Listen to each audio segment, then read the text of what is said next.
Hello दोस्तों, नमस्कार। प्रयागराज से मैं प्रवीण मोहलियार डेली डोज के इस नए फ्रेश एपिसोड में करता हूं आप सभी का स्वागत। आज फिर काम की आपके लिए कई सारी जानकारी हैं, कई सारी खबरें हैं, लेकिन सबसे पहले क्वेश्चन ऑफ द डे। आप क्या चाहते हैं वेस्ट बंगाल में किसकी सरकार बने? कमेंट करके अपनी राय दीजिए। शुरुआत करते हैं कोरोना वायरस अपडेट से। दिल दहलाने वाले आंकड़े सामने आए हैं। 4,02,000 नए मामले पिछले 24 घंटों के अंदर। सबसे ज़्यादा स्पाइक फिर हमें एक बार देखने को मिली कोरोना वायरस के संक्रमण में। 3,528 डेथ हुए हैं पिछले 24 घंटे के अंदर, जो कि total number of death count को 2,11,000 के पार पहुंचाती है। ऐसा ही चलता रहा तो 2 दिनों के अंदर एक्टिव केसेस की संख्या भी 2 करोड़ के पार हो जाएगी हिंदुस्तान में। राज्यों के मतदान हो चुके हैं, एग्जिट पोल भी हमारे सामने आ चुके हैं। पोल्स ऑफ एग्जिट पोल के रिजल्ट जरा ध्यान से सुनिए। वेस्ट बंगाल में 141 सीट टीएमसी, बीजेपी की 138 सीट, सीपीएम की 13 सीट और अदर्स की 0। Total number of seat count 294 है, जिसमें से 2 वोटिंग अभी के लिए पोस्टपोन की गई है। तमिलनाडु की बात करें तो 234 सीटों में 174 seat DMK, 56 seat AIADMK, 2 seat AMMK और एमएनएम की 1 सीट। बात करें केरला की दोस्तों तो 140 सीट में एलडीएफ की 88 सीट, यूडीएफ की 51 सीट, एनडीए की 1 सीट और अदर्स की 0। आसाम की बात करें तो 126 में से 73 सीट एनडीए की, यूपीए की 52 सीट, यूआरएफ की 0 और अदर्स की 0। इन 4 राज्यों में देखना है कि एग्जिट पोल कितने कारगर साबित होते हैं। चरण 3 का वैक्सीनेशन 1 मई की तारीख से चालू होने वाला है। 18 से 45 वर्ष के बीच के सभी लोगों का वैक्सीनेशन इस दौरान होगा, लेकिन ज़्यादातर राज्यों में अभी तक वैक्सीन की डिलीवरी नहीं हुई है।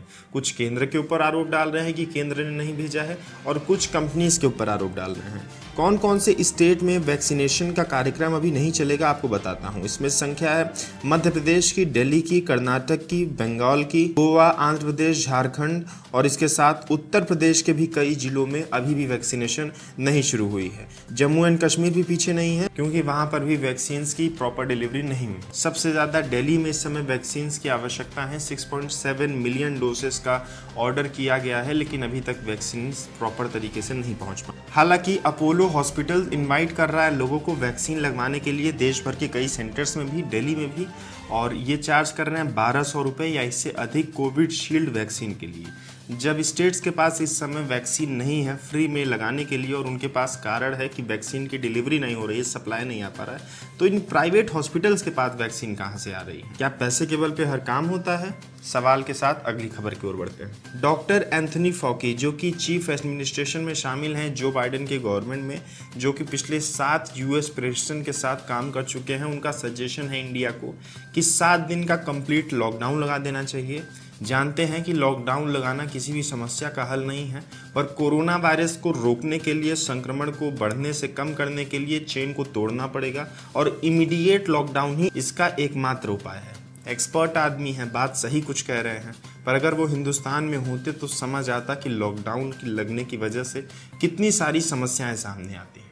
शायद सरकार लॉकडाउन लगने की वजह से समस्याओं का आरोप अपने ऊपर लेना नहीं चाहती, लेकिन लॉकडाउन लगाने को कोई सरकार फिलहाल के लिए तैयार नहीं है। अब आगरा का एक मंजर सुनिए। एक प्राइवेट हॉस्पिटल के बाहर 17 साल के बच्चे के हाथ से ऑक्सीजन सिलेंडर छीनते हैं कुछ पुलिस वाले। बच्चा पैडों पे गिर के रिक्वेस्ट कर रहा है पुलिस वालों से कि मेरा सिलेंडर मुझको वापस कर दीजिए, मेरी माँ को इसकी आवश्यकता है।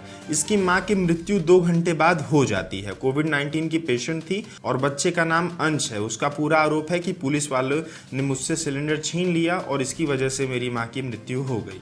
इसकी वीडियो भी वायरल हो रही है, लेकिन राजीव कृष्णन, जो कि एडीजी हैं इलाकों के, उनका कहना है कि ये बच्चा गिड़गिड़ा के पुलिस वालों से ऑक्सीजन सिलेंडर की मांग कर रहा था, रिक्वेस्ट कर रहा था, बजाय कि पुलिस वालों ने इसे छीना है। लोकल पुलिस वालों ने पूरी तरह से इस एलिगेशन को इनकार कर दिया है और राजीव जी का कहना है कि स्ट्रिक्ट एक्शन भी लिया जाएगा अगर कोई गिल्टी फाउंड हुआ।